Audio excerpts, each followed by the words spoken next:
Now then, people, good morning and welcome back to the Just Joe Football Show. Two very subdued men on your stream this morning, having just both got out of bed, I think. But this is I don't know, I said when the dust settles, but basically a bit of a post-match reaction after we've had time to sleep on it, and there's less emotion attached to it. And there's not like a big panel where different, it's just two people having a chat. It's a little bit more chilled. And of course, Leeds United conceded late again, disappointed still by that fact. But ultimately, we played a very good Bournemouth side that are and will chase Europe this season. They've got some very good players and an even better manager. They've only lost once this season, and that came to Liverpool. They've beat Spurs, they drew with Newcastle. I think they beat Brighton, or maybe drew with Brighton, who were also a very good side. So I think the big takeaway for me is knowing now 6 games in, which I think is a decent sample size, although small, that Leeds will be competitive in the majority of games, will compete and have moments in games where they're on top. We're not going to be battered for 90 minutes. And yeah, I'm content that we can score goals now, having scored 5 in 2. There's a lot to be positive about. Of course, it still stings that it's another late goal. It's a lapse of concentration. And I think what this shows us as well, as though we didn't already know, but if you don't take chances when they come your way in the Premier League, you can easily be burned for them. Because I think for me, Calvert-Lewin could have had a hat-trick before they got there first. And then there's also the fact that we let a goal go in, much like Fulham, although Goodmanson didn't know anything about that. It's still in the same sort of period of the game where you're like, you have to concentrate and be on it for the full 95, 99, whatever minutes there is. Otherwise, you will concede, and that's what we saw. But I think I'd have felt a lot worse, Joe, had that have been 2-1 to them, for example. I'd have been raging. So the fact that we got a point is a positive for me. Yeah, I think if the whole thing has to be caveated with, I think before the game we'd have all taken a point, happily taken a point out of that game and Spurs. But the other side to it is you have to take your points when they're there to be taken. And when you've got 3 points in the 90th minute, you've got to make sure you see that out and get those 3 points, because come the end of the season, you might look back at certain games and go, Fulham dropped 2 points there, dropped 2 more points. That's 4. That goes a long way in the Premier League. 4 points doesn't sound like a lot, but it's huge in the Premier League, especially down the bottom end of the table. So yeah, he has to look at that. I mean, I wasn't uncritical of the team yesterday. I didn't think we were good enough in the first half. In certain aspects, we did create chances, but in certain aspects, in terms of, I didn't think we took care of the ball well enough. I didn't think we were tidy enough in possession. I thought we were loose. Longstaff, I thought, had a poor enough first half for me, but I thought he was absolutely phenomenal in the second half. I put ratings down for first half, and I had Longstaff at a 6. And by the time the game was over, I had him at an 8. That's how good I thought he was in the second half. But little things like Longstaff at one point scoops the ball over his head in his own half while Leeds are trying to get out straight to 4 Bournemouth players when there's a Leeds player 2 yards to his right. It's little things like that bother me, where it's Farke talks about attention to detail. That's attention to detail. That's knowing where you are on the pitch, knowing what's around you, and being smart. So they've got to take care of the ball a little bit better. A little bit critical against the Wolves again, second half about that as well. They're giving possession away a little bit too easily, but they're a very, very good side, as you've already said. They've got an incredibly good manager. They're very well organised. They play very fluid football. They're actually a really enjoyable side to watch. I was looking forward to this game from a tactical perspective to see how these two managers would set up. And we both saw two sides that could press from the front. And I still think Leeds are better when we do press from the front. I don't like when we drop off. And we did it against Fulham. We did it against Wolves. Got away with it against Wolves. And we did it again. Not got away with it. That's the wrong term. But we did it against Wolves probably a bit earlier. And I would have liked to see us do it. And we did it again yesterday, where with 20 minutes to go, Leeds start to drop back. And I genuinely think this is probably a better Leeds United team than we think it is, because they're able to compete with these sides. They haven't looked out at their depth in any of the games bar Arsenal yet this year. And even Farke came away from Arsenal saying he probably got it wrong on the day. So that was just a one-off. You look at all the rest of the games, and Leeds haven't looked out of place in the Premier League at all. They've looked comfortable. They've created chances. They've been able to score goals. Calvert-Lewin should score twice at least. Hat-trick, yeah, but for me, definitely two. The header and the one where he runs through on goal. Player his caliber, you'd expect. And that's what he's been brought in to do, is to finish those chances off when they come. So he's got to do better there for me. But outside of that, I mean, It's a kick in the gut. It's the changes, probably with the wrong changes at the wrong time. Talk me through that, because I didn't mind them, but talk me through them. So I thought Tanaka probably should have come on, but I think Daniel Farke needs to start trusting this bench. We've talked for 3 seasons with Daniel Farke now about trusting his bench. This is his squad. 3 summer windows. This is entirely his team now over those 3 windows. So when he looks around that bench, for me, we can be a little bit reactive at times. We wait till the other team has made their changes before we start making ours. And I think if you got to look at that bench and go, well, you've got Tanaka there, right? Does he come on 60 minutes in midfield for maybe getting a bit leggy? Maybe Ampadu is getting a bit tired. You push Stack back into that position, then you let him be the one in possession to keep the ball for Leeds. Maybe that's the change when you get to like 15 minutes. Dan James should have come on for Aronson. That's exactly what I was going to say. When you get to 15 minutes to go, for me, Dan James comes on for Brendan Aronson, and that's your counter-attacking option that gets you out from the back if you need to. And if you need to defend the lead, bring on your £20 million centre-back who's sitting on the bench gathering dust, doing nothing. So if you want to defend the lead in the 90th minute, when there's a free kick and you're taking off a striker, bring on a centre-half. Do it that way. Yeah. And Tanaka's not up to speed on the game. He gives away the free kick, but not only does he give away the free kick, he loses the runner as well who scores the goal. So, and Ampadu also switches off at the back post. He gets drawn. That all of them, as the ball's going across the box, all of them follow the ball.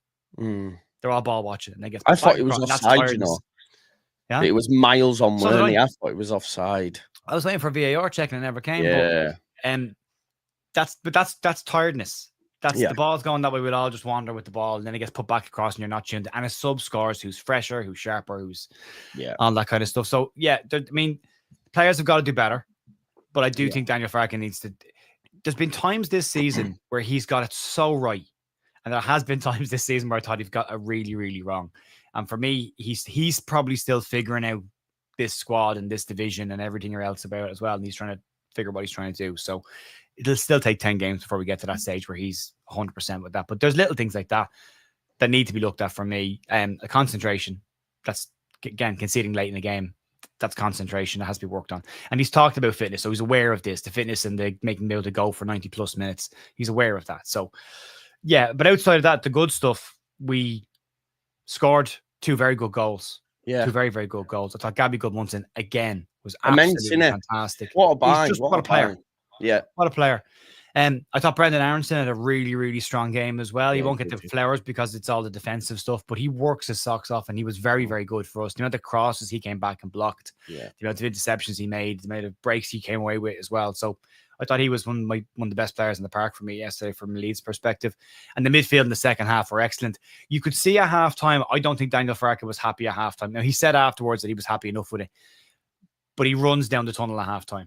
And that's not a manager that's happy with things. He's going down there to maximize 15 minutes. He's got to talk to them. So he's getting down there early.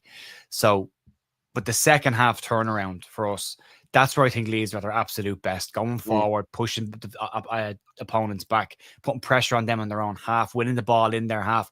We're excellent at that. We're not so good when we sit on our 18-yard line, but we're very good when we're a little bit higher and we try and defend from the front. But there's enough good things in that for me to think. I still think we're going to be okay. Yes. I'm not looking at Europe. I was still looking at 17th, 16th. For me, I'm still happy if we finish there. But there's enough there to show this team can compete. But I do, and I've said it before, and I'll probably say it until the man leaves or whatever he stays. There could be 20 years, he's still here. Daniel Farke needs to trust his bench a little bit more and he needs to trust his bench a little bit earlier. Yeah. No, I think there's a lot of fair stuff in there, Joe. I think you make good points. I think for me, I said at the time I'd have brought James on just because they were coming on and there's the option there in transition to get it out to Dan James for Brendan. I thought everywhere else it was sort of all right. But again, you make a great point in terms of with the minutes that he came off. I think it was 90 plus. Could you have brought Yacobiol on and put him in the box? Probably. You probably could because, it's another body in there. So I do agree with you in that respect. I hadn't thought of that until you mentioned it, but yeah, definitely something we could have done. I liked the midfield's performance, like you say. I think in the first half, Bournemouth were very good. 20 minutes, 25 minutes, they were well on top, showing that extra bit of quality. But then from then on in, Semenyo wasn't seen much. Evan Nilsson wasn't seen much. I don't think Evan Nilsson was seen much throughout the full game, and he's who's Who's the little lad in midfield they had? What was that little small fella's name in midfield? Who got bounced around the place by Longstaff and Stack? Christie. No, the American fella. What's his name? Oh, Tyler Adams. I did like when he got smashed into him. I enjoyed it. Nailed him like yesterday, mate. Yeah, it was good. I was a little bit annoyed with Stack yesterday. I don't think he needs to make the foul, Jer, on the edge of the box. It's a silly foul to give away. The draft excluders, for some reason, sort of like curling in a ball, not straight. It only covered half the doorway and not the full doorway, so there's still a bit of a draft coming through. So that needs to be looked at. But on a positive with the set pieces, whoever's been promoted from within, they've said, get the biggest guy in the box because he's going to cause problems. And Sean Longstaff, as we've established, can take a fucking set piece. And Joe Rodon scored from a header. I know, right? So happy.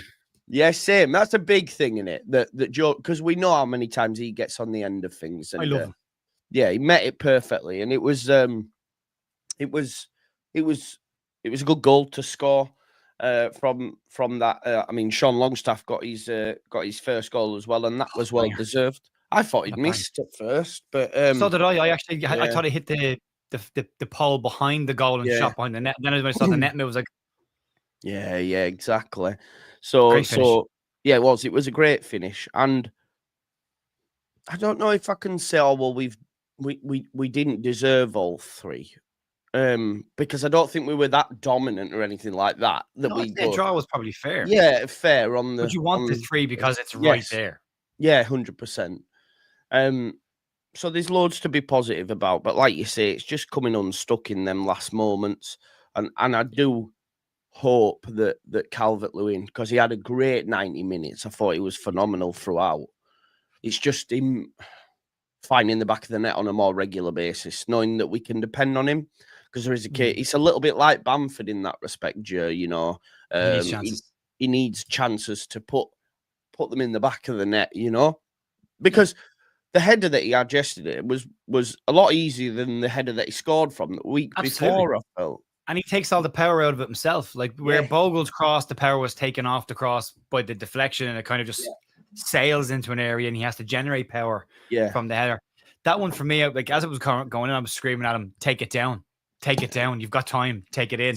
But if he doesn't take it in, he's got to go at an angle. He's got to go back across the keeper into the far corner, and he scores. Like he's 6 yards out, he scores. But he heads it down into the ground straight towards the goalkeeper. The only part of the goal where the keeper probably saves it, and it just bobbles into his hands. But the one where he gets his toe end on it, that's a reaction thing. I wouldn't hold that against him. It's a good save, isn't it? Good save, yeah. And he's just trying to get there ahead of the defender, so he's not even trying to aim. He's just trying to make contact with it. But the first one, that's prime DCL territory, running onto a ball into the penalty area on your right foot. That's got to go in the back of the net for me. And then the header has to go in the back of the net as well. They're gilt-edged chances, those two. Yeah, I believe so. I do think one thing with him, though, I would have brought Mecha on about 70 minutes for him. Right. They're slightly different. Like Calvert-Lewin leads the line and links the play on the ground really, really well. Balls in the air, he'll flick him on. Mecha tends to continue backing into the defenders and pushing them backwards. So as the ball comes in, he takes it down his chest rather than flicking it on. And I think he takes a lot of pressure off. Then if you just want someone to hold the ball up, I think Metch is better at it than DCL in terms of physically just holding onto the ball and holding players off. Calvert-Lewin likes to get it in, lay it off and go, which is brilliant. That's a good number 9. But I think there's a slight difference in the two of them. I think I would have brought Metch on a little bit earlier. Again, manage the game. When the ball comes into you, all I want you to do is hold it up, take the sting out of the game. That's it. Sit on the ball. So again, you've got two good players there. You've got an option where you can replace a very good number 9 with a very good number 9. And I think he's got to look at that. And again, it's just about trusting the bench and saying, like, DCL's ran his socks off for 70 minutes.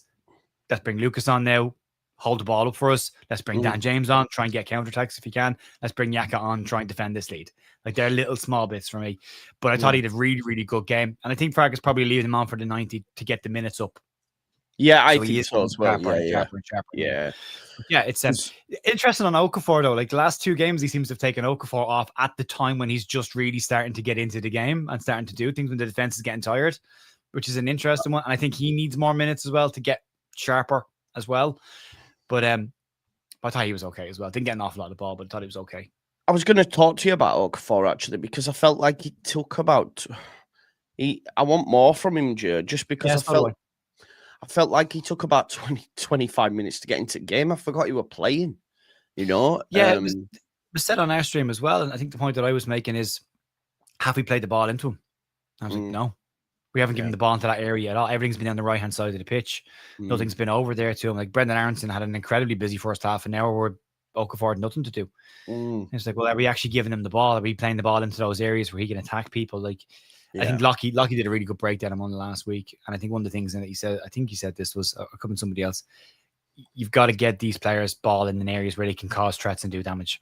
And I don't think we gave Okafor the ball enough in the first half. Second half, he starts getting a bit more and he starts coming into the game. But he's like a striker. It's about supply. If you give him the ball, let him do something with it. But if you don't give him the ball, what is he supposed to run back to the halfway line and try and pick up the ball and come inside? And Aronson will go wherever the ball is to get it. But Okafor very much stays in his area. Maybe he needs to change that. Yeah.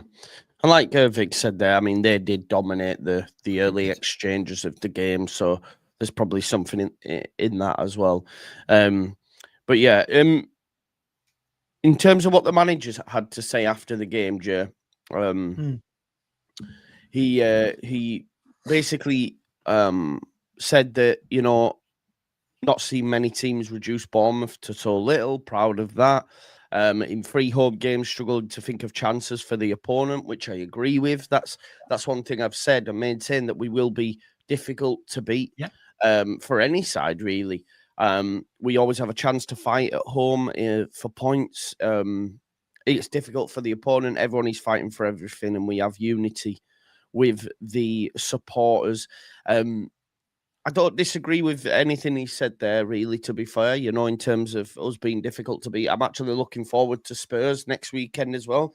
They just got a late equaliser against Wolves. They actually drew 1-1 against Wolves last week. So, which is why I think we're better than we think we are, because you look at the results of all the teams we've played and the teams that they've gone off and played, and you're like, are we actually slightly better than we think we are? Well, the thing is, they got beat by Bournemouth as well. They were beat by Bournemouth and drew with Wolves, whereas we drew with Bournemouth and beat Wolves comfortably. So only Liverpool have beaten Bournemouth this year, and we were that close.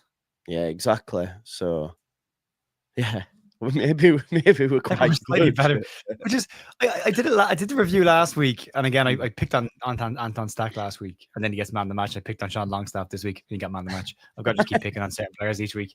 But one of the things that I kept saying to people was, when you win a game, it's a really good opportunity to find the weaknesses in your game and analyze them and figure it. Because when you lose, it's easy to go, well, that was crap and that was crap. But when you win, it's a good chance to look at it and go, that was a great win or good point.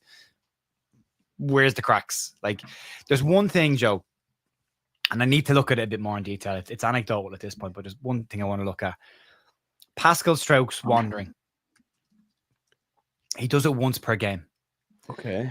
And it's starting to worry me, because at some point I think somebody's going to catch him out on it. He has a tendency, and you'll remember this in the Championship and his first year in the Premier League with Leeds, actually. He can mark very tight. And if that player goes to the house, runs away, he goes with him. And he leaves a huge big hole in behind him. And yesterday in the first half, he got caught because the ball came into your man's feet and he spun him. And he just ran into space behind him. And I was like, he needs to stop doing that. Against Wolves, he gets dragged out to the left-hand side for the goal. Okafor loses the ball and Stroke is miles out of position. And the ball gets played into that area. Then against Newcastle, he did it once, got away with it. And he did it against Everton as well. It's the first day of the season, got away with it. It's one little thing in his game. Everything else is fine. No issue with anything else he does. But he needs to stop leaving the middle empty. And he does get spun a little bit too easily. I remember Josh Sargent doing it to him as well. I think him last year as well. Yeah, a certain level of striker just turns him, doesn't he, and leaves him. But I think if you're an analyst, though, watching football, yeah, if you're an analyst watching, you're looking at who's coming up in the next couple of games. You're looking at Leeds, and one of the analysts is going to go and find where's the weaknesses. It's like, well, if you man mark Stroke, if you put your striker on Stroke, he'll follow you wherever you go. So let's sacrifice the striker, drag him out of position, then target the gap in behind. Yeah. Somebody will do that. And it's just one little thing in this game that I just, at times, when the striker goes too deep, let him go. Stay in your position, let him go. Yeah. Yeah. We are, of course we are. I think overall the centre-back partnership for me has been quite quality. And I do struggle to see how Biol does get back in, unless there is or does get a chance unless there is injuries, mate. Is that where you're at as well with that? There's certain games I'd rather him in than Stroke, if I'm honest. Really? There's just certain, especially the bigger ones, because I think he will get targeted. But Stroke has done everything he needs to do to deserve the jersey. So it's Bial has to just wait. Whoever it was that agreed to that piece about his suspension being put in the transfer was silly, because that didn't need to be in there. That was added in that he had a suspension. That was added to a sheet of paper. It didn't need to be on it. And if it wasn't on it, he wouldn't have been suspended. And if it was on it, he would have. It's usually only for serious foul play.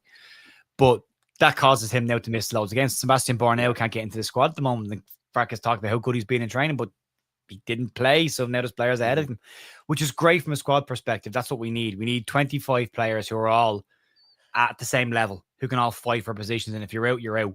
You've got to wait for your time then. And right now, Stroke and Ronan, I think Joe Ronan has been absolutely immense in the Premier League so far. Yeah. And the fact that no one's talking about him probably highlights how good he has been in a newly promoted side where we're not talking about one of our centre-backs at all.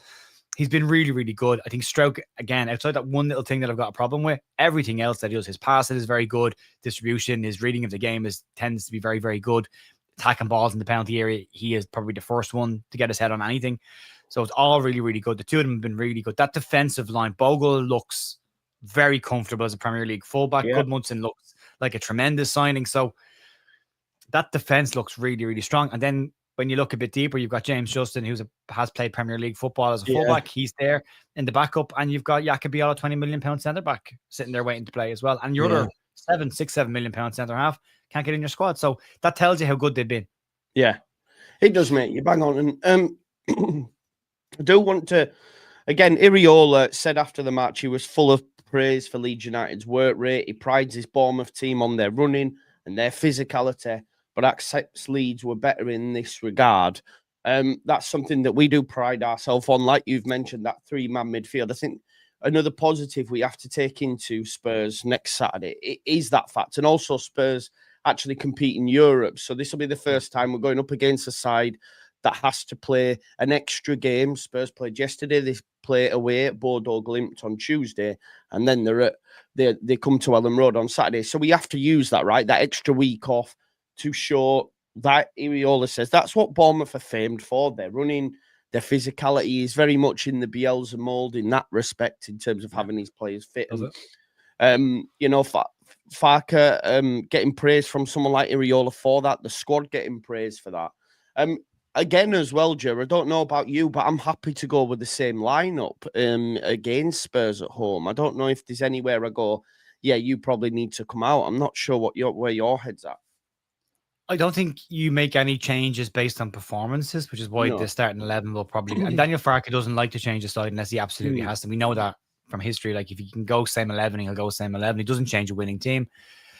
I think the only time he looks at changing this is potentially if he thinks we need to approach the game differently. And in that case, he might bring a different midfielder in. I would like to see Anton Stack drop more into that defensive midfield area. I'd like to see Tanaka come in from a quality perspective, just in how he looks after the ball. But who do you take out? Because Stack has been very good in what he's done. Longstaff, phenomenal performance in second half, goal and an assist again. So he's not coming out. Ampadu is just skipper, and he's getting sharper and sharper. There were moments on Saturday where I thought Ethan Ampadu was really, really good. Just little moments. He was surrounded by 4 players at one stage, dropped the shoulder twice and came out with the ball. And you're like, that's just fantastic, you know? So he's getting better and sharper with every single game. How are you with Ethan? Because I know before you become frustrated sometimes when he slows it down and etc. So where are you at now with Ethan? Ethan Ampadu pointing at things was my problem. At least he just start doing this and everyone's looking at him and nobody's going anywhere he's pointing, but Ampadu's pointing. And I'm like, you don't need to show us in the ground that you're the captain. We know you're the captain. You know, just play football. And he can slow the game down. And this is personal preference. This is why I don't think he should be taken out of the team. This is the same with the manager. Like, I don't like Daniel Farke's football, but that's not enough of a reason for me to say sack the manager, because that's my preference. That's what I want to see. It's not what we've got. So there are moments where Ampadu for me puts his foot on the ball too often, where I'd like to see it keep moving, because I think we're good when we're flowing. In saying that, I think he's been better in the Premier League than he was in the Championship for me. I think he looks like a better player in the Premier League. I think his leadership qualities are really shown through. He looks born to play that 6 role in the Prem, I think. Yeah. I think he looks so easy with it. And I like him at centre-half. Like I said last year, I'd much rather see Yeah. Ethan Ampadu at centre-back than centre-mid because he can dictate the game coming out with the ball rather than getting in people's way. There was a moment against Wolves where Joe Rodon screamed at him to get out of the way because he kept coming in on top of him. He was like, get out of the way. and then all of a sudden, Ampadu didn't go near him again anymore. And I was like, great, that's perfect. Just tell him, go, don't need you. Go get up the field. So, but he was very good again yesterday. I thought he was very good against Wolves for most of the game. He looked better again yesterday than against Wolves. He needs to get fit. He needs to get sharp. Yeah. And when he gets into that, but I thought again, there were moments of real pressure in the first half and the second half where all of a sudden Ampadu put his foot on the ball, dropped the shoulder, turned the player, decided to go in a different direction and took the pressure off completely. And that's what he's there to do, is to just be the intelligent player in that midfield. And I had him down as my man of the match yesterday, him and Goodmanson again, both in 8.5. I thought he was excellent. Yeah, I mean, mine was Sean Longstaff, but I think what I know, I ignore goals and assists so completely. No, and it's outside of that. I just loved it. I just loved his slide tackling. I love it. Oh yeah, he seems to time them perfectly and wins the ball every time. What was the one, the penalty area, wasn't it, where it looked like he might have given away a pen, and you're like, he's put the ball perfectly, timed it brilliantly. He's brilliant. And what impressed me yesterday, Jern, it's the first time I've seen it in the lead up to Wolves. I did very much say, look, for a neutral, Leeds are stinking to watch. We're not the team you want to watch. You know, we're going to stink games out. However, in the last two, that opinion has changed, and I think it's with a sense of Farker and his team adjusting to life in the Premier League. What I actually did see yesterday against Bournemouth, we played some decent stuff at times, like you mentioned. You know, to get out of defensive areas, it was 1-2 touch. You know, football, but. Before you come back to that, let me bring in Sam, who is, well, he was on the channel. Big up to Sam, Bournemouth fan, a good friend of mine. I hope you're doing well, mate. I hope you enjoyed your day yesterday. He said, we definitely got away with one. We were poor, but Leeds showed more heart and desire. Would be disingenuous of me to say a draw was fair, but in Premier League terms, I've seen so many games like that in the Premier League. Being clinically so important, and thankfully we were. And I think that's fair, isn't it? You know? Absolutely. Yeah. They probably did come out of there. I'll have to watch their reaction after thinking, we've not been beaten. So, yeah. Abdul Rahman Al Khalifi, big up. He says, Salam Joe and the Irish legend Joe. So many positives from Fulham Wolves and yesterday. Only negative thing is Farker's timing of substitutions plus poor defending on set pieces. Still happy that we can play anyone in this league. Alhamdulillah, marching on together. Thank you very much for that, mate. Yeah, just them teams that he's mentioned there, Fulham, Wolves and Bournemouth, they're where we aspire to be in a few seasons, right? Chill. They're in the Premier League. They're not going to, you know, they might flirt with Europe, but they're not going to be in. That's where we need to be, aren't we? That's where we need to be in the next few years. I guess the big games for us, Jerry, is when we play the Sunderland, the Burnley. You know, we need to ensure that them games aren't on so much of a knife edge like these. It's very much we are the better side and we go out and win. Sunderland, though, will have a lot to say because they beat Forest yesterday. So it's like whatever you can do, we can do better. Sunderland are going all right. A good time, to be fair. Like they're going through a new manager change and all that kind of stuff, and style change. Yeah. It wouldn't surprise me if he gets sacked, you know, Ange. Wouldn't be shocked at all by it. Wouldn't be shocked. I mean, we talked about it briefly yesterday over on the stream. I was doing about Nuno going to West Ham, and somebody said we should get Potter for Leeds. And I went, are you mad? Considering what's happened in his last two clubs, are you mad? Yeah. It's absolutely not. You've got a manager. You're asking to replace a manager that's currently sitting 11th in the Premier League with a manager who's been sacked from his last two clubs inside 12 months. So, like, no. But I wanted Jose. Somebody else wanted Nuno. And the point that we made was very similar styles of football to Daniel Farke. It's defensive first. It's defensive, pragmatic football. You're not getting free-flowing football. Postecoglou is the polar opposite of everything that they stand for. He is the exact opposite. So Nottingham Forest have had to go from an uber defensive counter-attacking style of football to an expansive open play of football, which is a hell of an adjustment mid-season or 5 games into a season. So they probably got them at a good time, but you're right. I think the likes of Burnley, the likes of West Ham, the likes of Sunderland, they are an established Premier League side thing. I accept it, but I also don't ignore the form of this season either, which I think sometimes does get ignored when people say, well, they're established. So like Wolves, we were, they're a good side. They're an established Premier League side. They're not. They're dog shit. And they have been for 2 years. Great. You know, they're poor. Let's be honest and call a spade here. They're not a good football side, and you should go and beat them in their place. And, and I want the 3 points there, and I want 3 points from David and Ellen Road. You've got to look at these teams and go, where's your points coming from? Yeah. Where are the ones you need to have a go at? Where are the ones you need to try and get a point at? And I think so far we've managed that quite well. I thought we should have got a point against Fulham, but I thought, maybe a point away at Wolves wouldn't have been a worse result either at the time. No. So they kind of balanced themselves out. Point against Newcastle was probably a surprise. Great. That's an additional point that you probably didn't counter for. But then you got to look at Burnley. Yeah, you got to beat Burnley. You've got to beat Burnley. We have to. And the story. That's got to be a win. 2 wins from them. That's 6 points. Yeah. And you got to look at Sunderland, who are flying right now. But the arrow's out till December. They've got the AFCON. We've got them during the AFCON. There's 7 of their players will be gone. Well, the arrow won't be gone now, but the rest of them will be gone. So there's opportunities there to take advantage of them being weaker. And we've got to take advantage of those. And we've got to look where we can take points from teams. Man United. Yeah, no, if we play Man United tomorrow, we beat them. I'm confident of that, honestly. On one condition, if we have a go at them. Because teams that have gone at Man United have beaten them. Teams that have sat back have been beaten. So we can't sit back against them. We've got to get. I don't think we sit back, bro. No, I'm not saying we will sit back. I'm saying that's the approach will be important in this game. Yeah. If we go into Manchester United thinking we just hold them as long as we can, try and nick a point, we'll lose. But if we go at them, we might actually win the game and get 3. So I think they'll have a new manager by January anyway. Unfortunately, we should probably should at this point. Jesus, desperate. We've got to be bold as well, Joe. We've got to back ourselves. No, I agree. I agree with you, mate. And we have to show that next week against Spurs. We have to be bold against Spurs because they do have some good players within their setup. Good side. And obviously, Thomas Frank's a very good manager. So we do have to be bold there as well.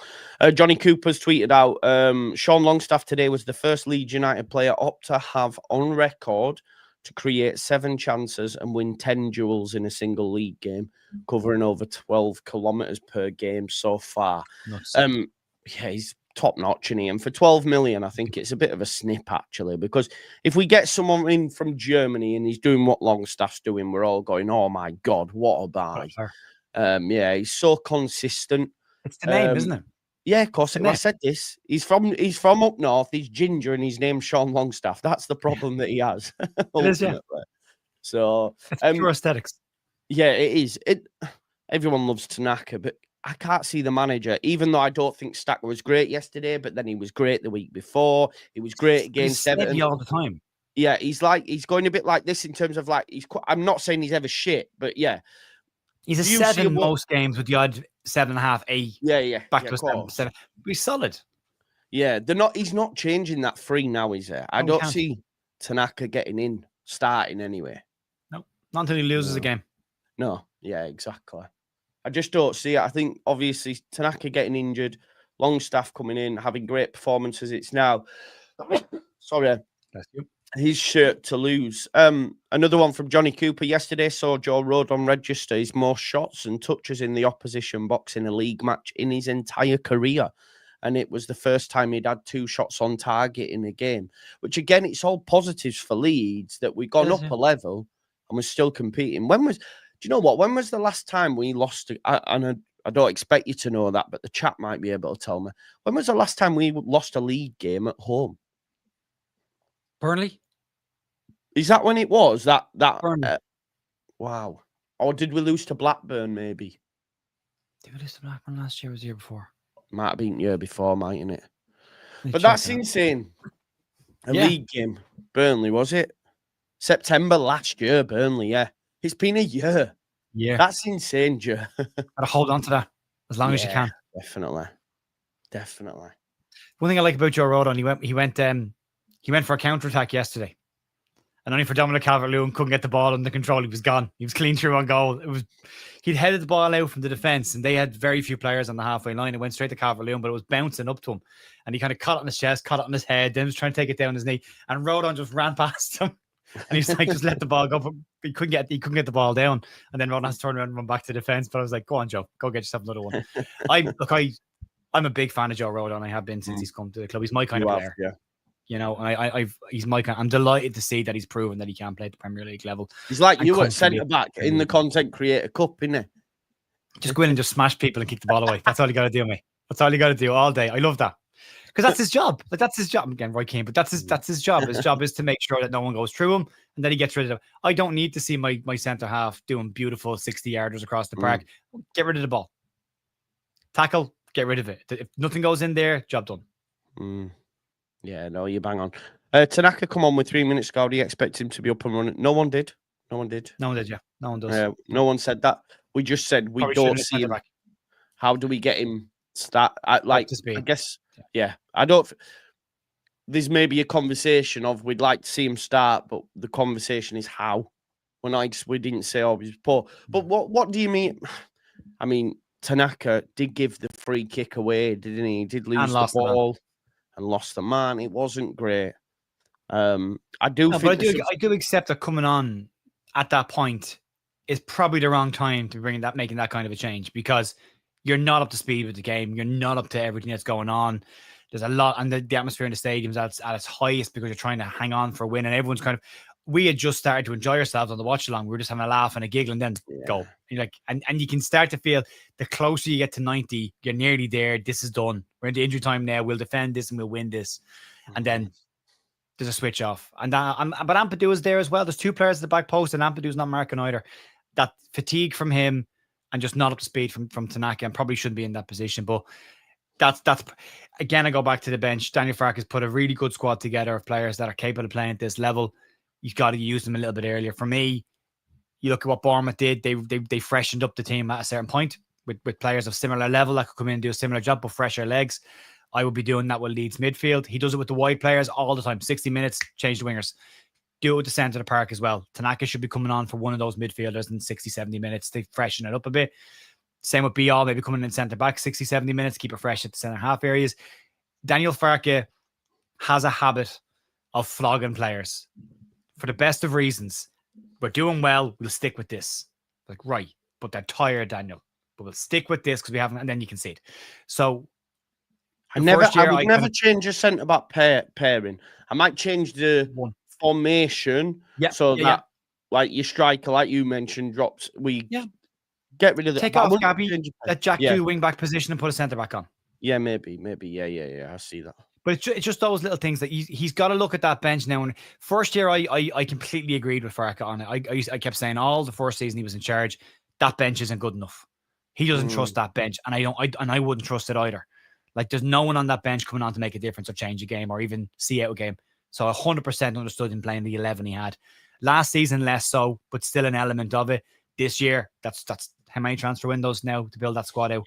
This is yours. So when you look around that bench, you should be able to go, Yaka, get ready. El, get ready. Dan, get ready. Trees are going on 65 minutes. I do think he should have brought on Dan James for Aronson.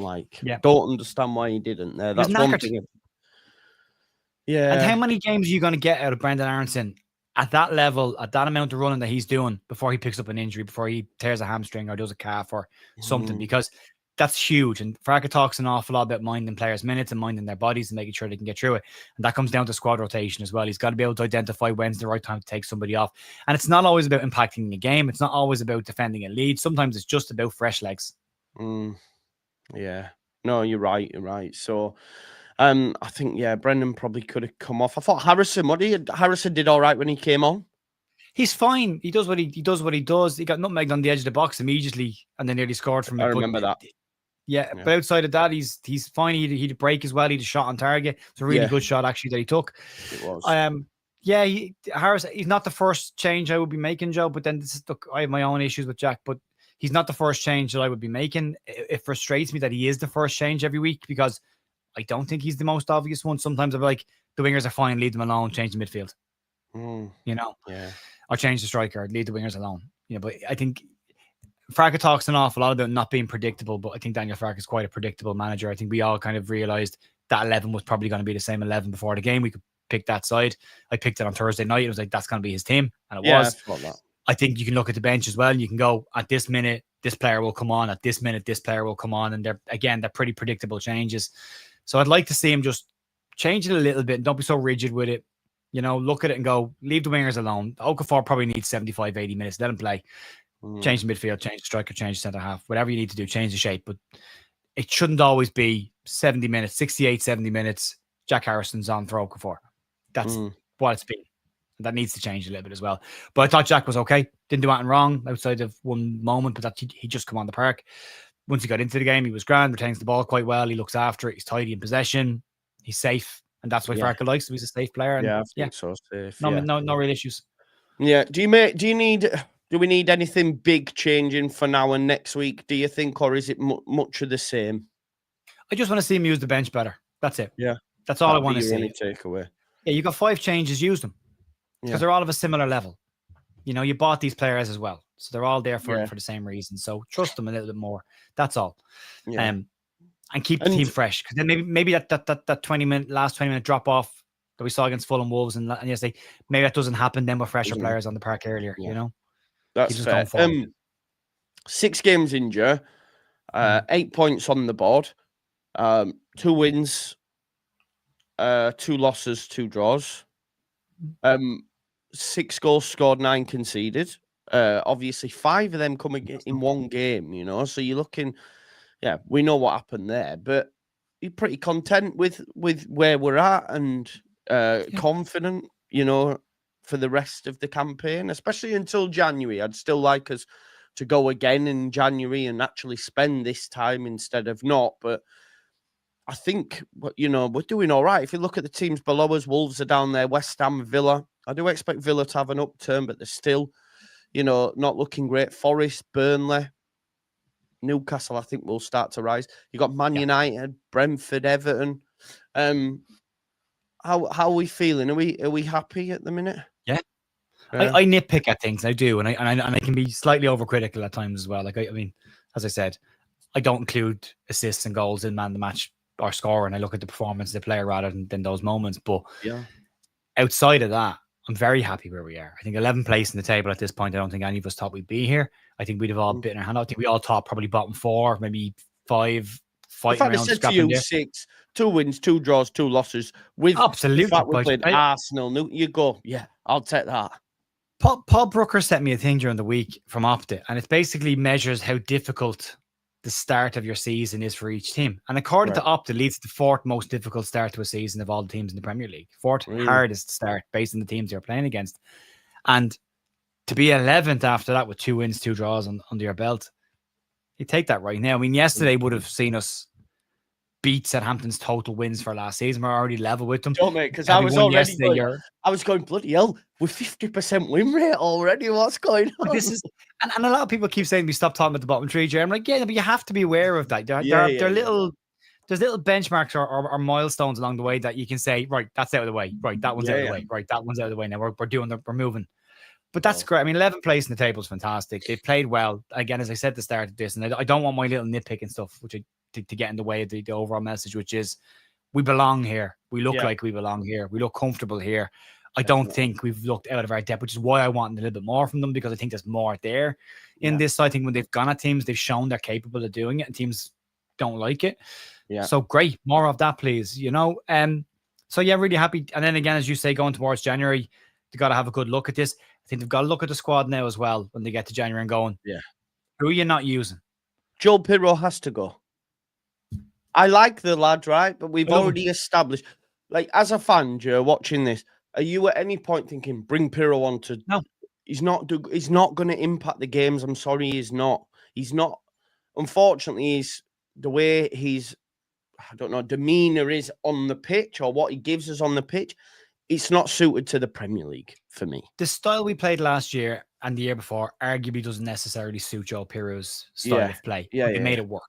Yeah. It suits it even less this year because Leeds are playing with a single striker and no 10, which means how many balls did we go long with yesterday and the game before and the game before? He's not holding them up. That's not his game. You know, if Daniel Farke decides to go to 2 up top, goes for 3-5-2, great. Then Joe Pirro comes into his own.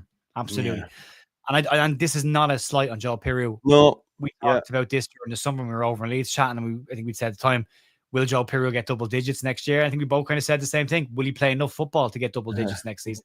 I think we both thought he probably has it in him, but will he play? And he hasn't played.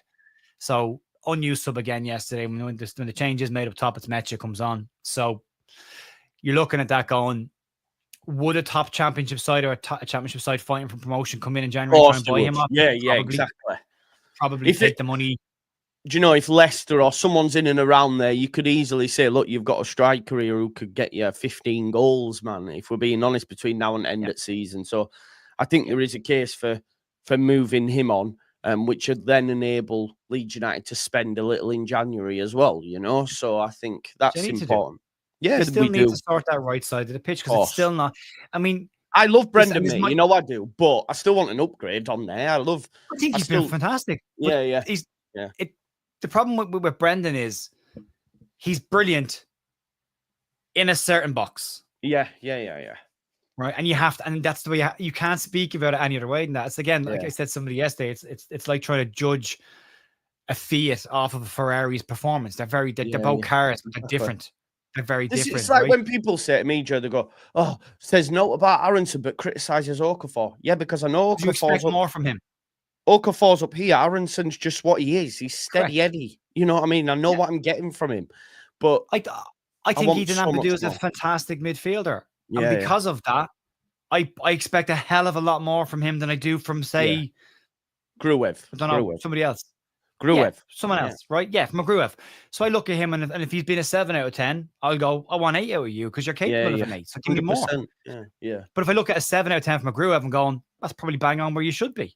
Yeah. You know, so they do need a creative option. And I think then maybe you start to see more coming out of Okafor, because I think if Leeds have more of a threat players of the same ability, of course, because then the defense changes as well. If you've got a player going at you and trying to take you on the right hand side, all of a sudden they start to stack that side of the pitch a bit more, and then you've got switches to the left hand side, so Okafor can start to come down that. And we probably get more. We probably get more out of Bogle as well, Joe, because he's got more license to get forward, because he has more trust in that right winger to keep hold of the ball, etc. Hold the ball, So, I agree.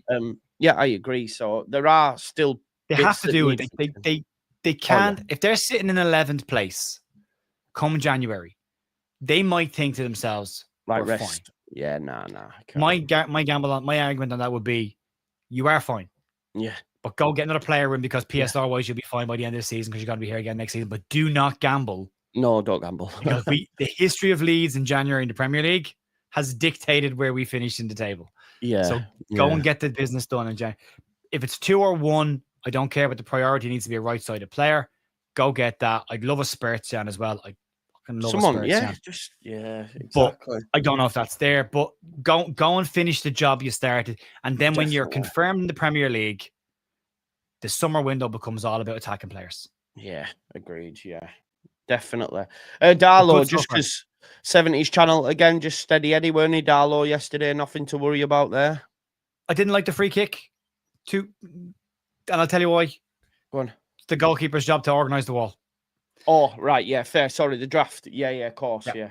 No, that's so fair. He hasn't covered the full wall, and it's gone under it. It's gone straight down the middle of the goal. It's hit with an absolute weapon of a foot. It's smashed at him.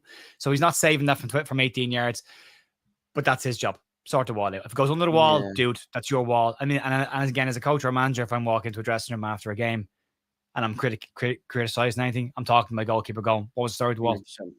It went under the wall, mate. Why are we putting Brendan there if it's going to go under the wall? If your right-sided post is covered by more than Brendan than it needs to be, move him left.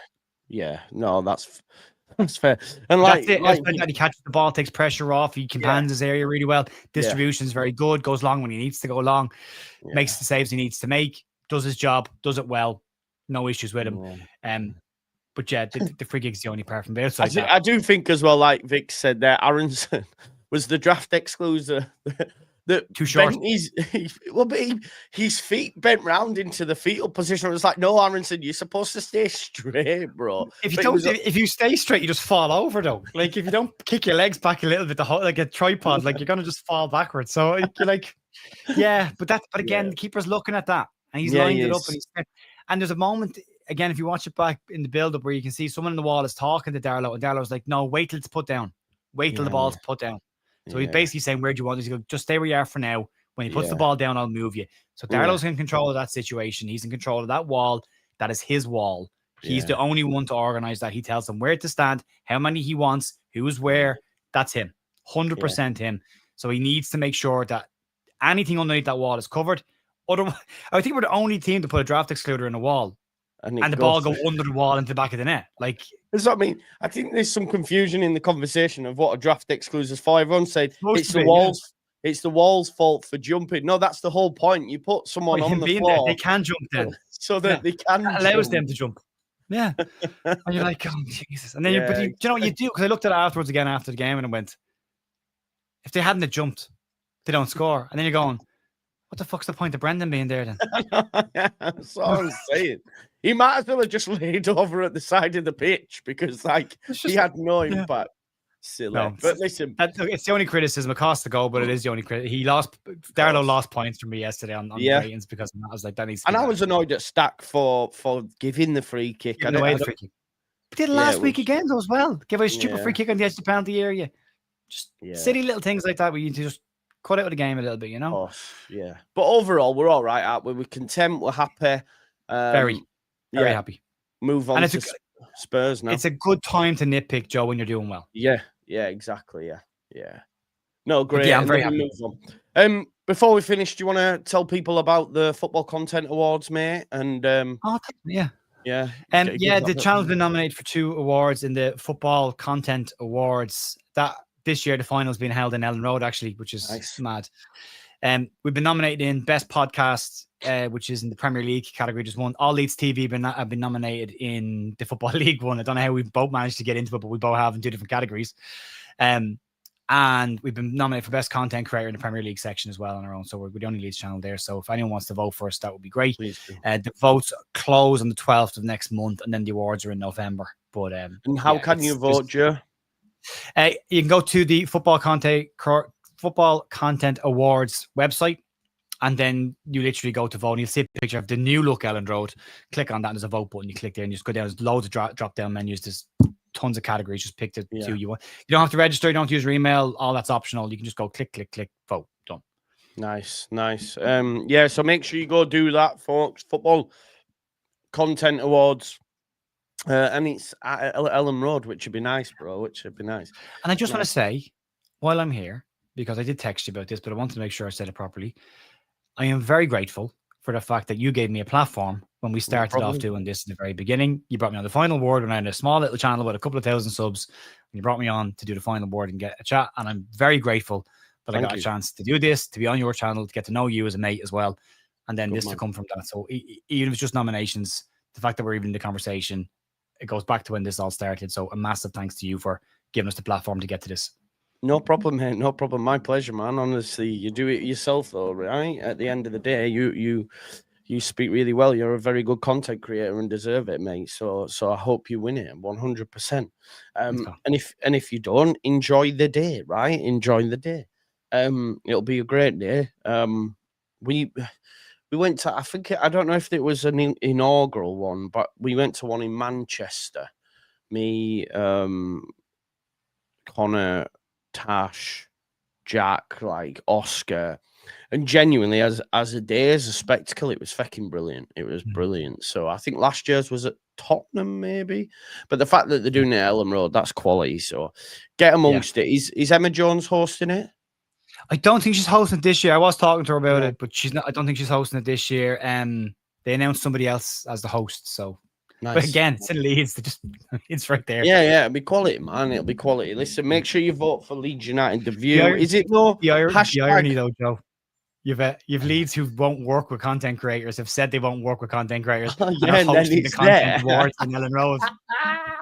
That's so funny, actually, when you put it like that. Brilliant. I never thought of it like that. Anyway, make sure you vote for Leeds United, The View, best podcast, best Premier League content creator. Show some love for Leeds fans. And yeah, all Leeds TV and best, I don't know, league. Best social media football league and best podcast football league championship. Oh, enjoy it. So, we were there last year. Weren't we? Yeah. Thanks everyone for watching. Make sure you check all that stuff out. I'll be back tonight with the final word. So join us for that and we'll see you in a bit. Bye-bye, folks. Enjoy your day.